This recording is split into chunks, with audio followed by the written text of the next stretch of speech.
उत्तर प्रदेश का निवासी है, वह मतदाता सूची में नाम उसका होना चाहिए। होना चाहिए कि नहीं होना चाहिए?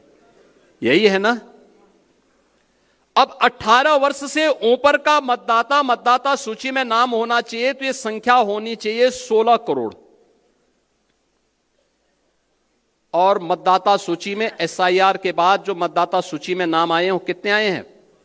12 करोड़। ये 4 करोड़ का जो गैप है, 2025 की जो मतदाता सूची थी, जनवरी 2025 की, उसमें कुल नाम थे 15 करोड़ 44 लाख। कितने थे? 15 करोड़ 44 लाख। 1 जनवरी 2026 को जो भी युवा 18 वर्ष का होगा वह मतदाता बनने का हकदार होगा। यह संख्या बढ़नी चाहिए 15 करोड़ 44 लाख से 16 करोड़ तक, लेकिन यह संख्या बढ़ी है, बढ़ी नहीं है, घटी है। 15 करोड़ 44 लाख से घट करके ये हो गई है 12 करोड़ का। ये जो 4 करोड़ का गैप है, ये मिसिंग है। ये आपका विरोधी नहीं है, इसमें से 85 से 90% आपका मतदाता है। याद करना, आपका मतदाता है। और उसमें 4 कैटेगरी में आपको देखना है। 4 कैटेगरी। एक, जिन तक अभी कोई नहीं पहुंचा, अनमैपिंग में। संजोग से भारत निर्वाचन आयोग ने 14 दिन का नया समय बढ़ाया है, यानी आज के दिन से अगर आप लेंगे तो आपको 12 दिन का नया समय मिला हुआ है। ये 12 दिन का बेहतर उपयोग। ये काम याद करना, चुनाव का काम, चुनाव का परिणाम विधानसभा में, लोकसभा में आता है, लेकिन चुनाव लड़ा जाता है बूथ पे, जिसके लिए प्रधानमंत्री जी कहते हैं कि बूथ यानी मेरा बूथ सबसे, क्योंकि लड़ाई बूथ पे होती है, इसलिए वो मजबूत होना चाहिए। होना चाहिए कि नहीं होना चाहिए? अब मैं आप सबसे कहूंगा, अब ड्राफ्ट सूची आ रही है आपके पास, आने लग गई, उसकी नकल मिलने लग गई, उसका एक बार अवलोकन कर लीजिए। और ये बूथ पर वो कोई भी पदाधिकारी, राष्ट्रीय पदाधिकारी हो, प्रदेश का हो, क्षेत्र का हो, जिले का हो, मंडल का हो, शक्ति केंद्र का हो, ये सभी लोग अपने बूथ की मतदाता सूची को एक साथ मिलकर के अवलोकन करें। एक बूथ पे बहुत होंगे, 250 से लेकर 250 तक घर होंगे। आसानी से वहां का कार्यकर्ता ये देख सकता है कि कौन छूटा है, कौन फर्जी है, कौन मृतक है, कौन शिफ्टेड है और कौन यहां से जा चुका है। ये सब कुछ जानकारी ले सकते हैं। 4 कॉलम आपको मिलेंगे इसमें, एक अनलैपिंग का, एक मृतक का, एक अनुपस्थित यानी एब्सेंट का और एक शिफ्टेड का। कौन शिफ्ट हो चुका है, इसकी भी सूची होगी। उन नामों को अवलोकन कर लीजिए।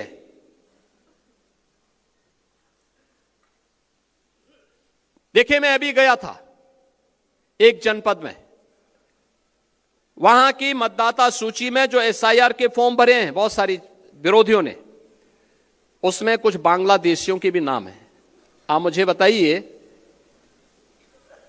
एक जगह तो यह भी मैंने देखा, एक सज्जन का नाम था, उसकी उम्र 20 साल, उसके पिता की उम्र 30 साल और उसके ग्रैंडफादर की उम्र 40 साल।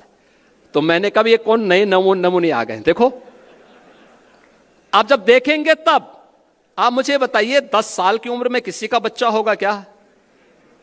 लेकिन यह भी फॉर्म भरा गया है। यानी बेटे की उम्र 20 साल, बाप की उम्र 30 साल और उसके ग्रैंडफादर की उम्र 40 साल। तो मैंने कहा तब तो ये कई पीढ़ियां देख चुके होंगे भाई। आप मुझे बताओ, अगर सबसे बड़ा व्यक्ति 90 साल का होगा तो इताई उससे पहले तो कई पीढ़ियां होंगी। वो तो पूरा गांव ही एक परिवार बसा देगा, एक ही परिवार गांव बसा देगा।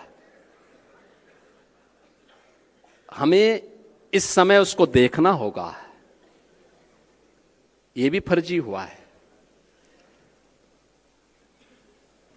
नाम कहां से?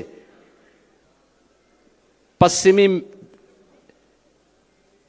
यानी उसमें दिनेजाकपुर, नौगांव असम, और मतदाता बने हैं संभल में। क्या मतलब है?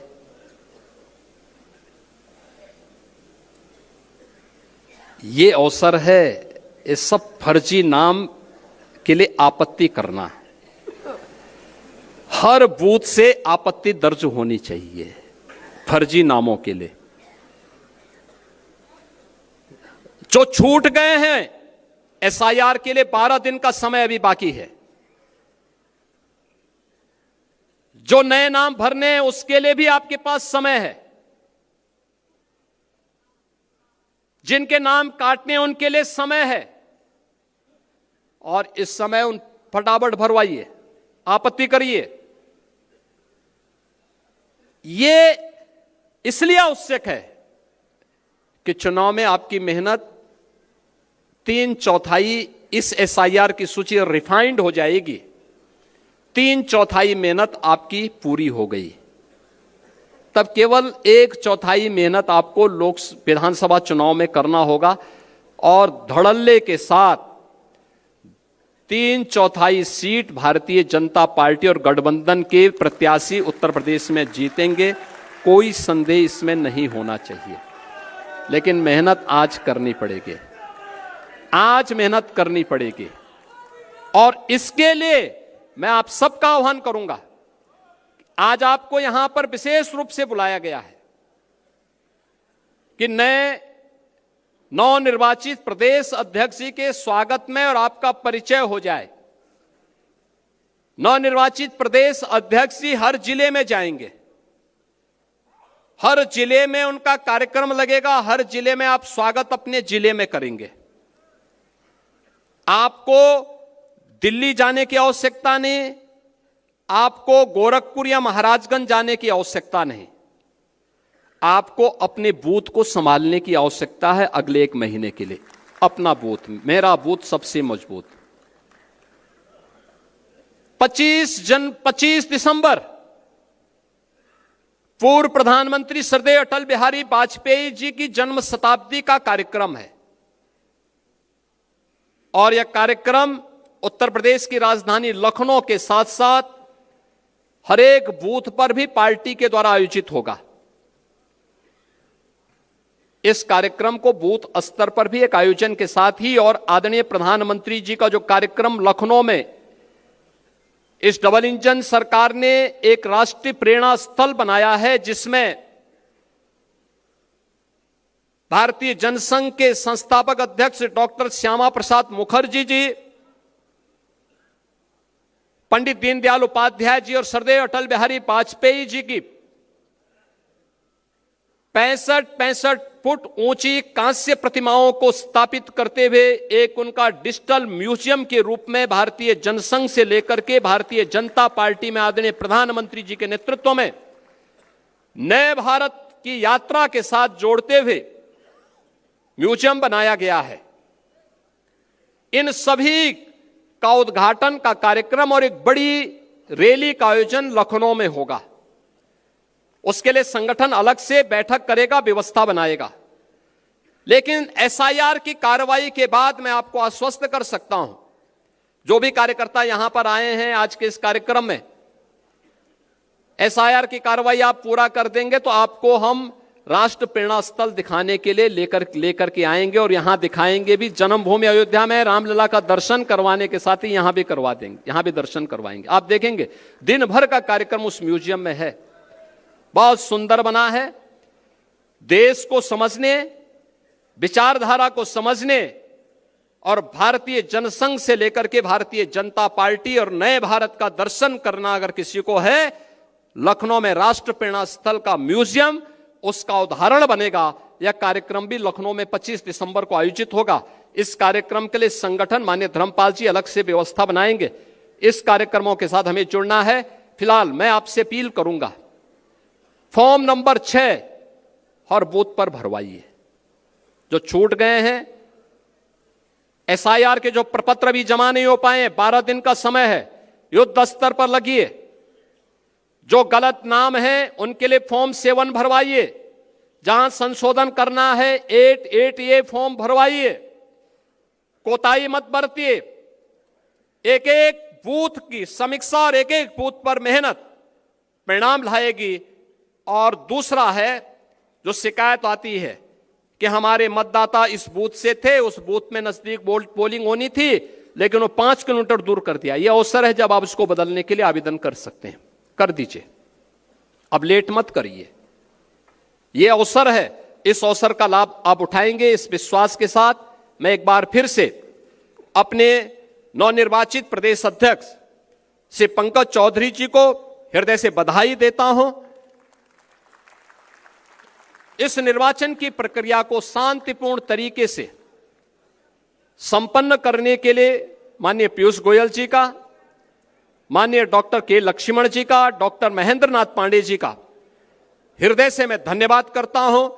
आप सभी कार्यकर्ता इतनी सुबह इतनी भारी संख्या में, जितने लोग इस सभागार में हैं, इससे दुगनी संख्या में लोग बाहर हैं, आप सभी आए हैं। आप सबका भी मैं हृदय से अभिनंदन करता हूं। आप सबके प्रति अपनी शुभकामनाएं देते हुए अपनी वाणी को विराम देता हूं। धन्यवाद। जय हिंद, जय जय श्री राम।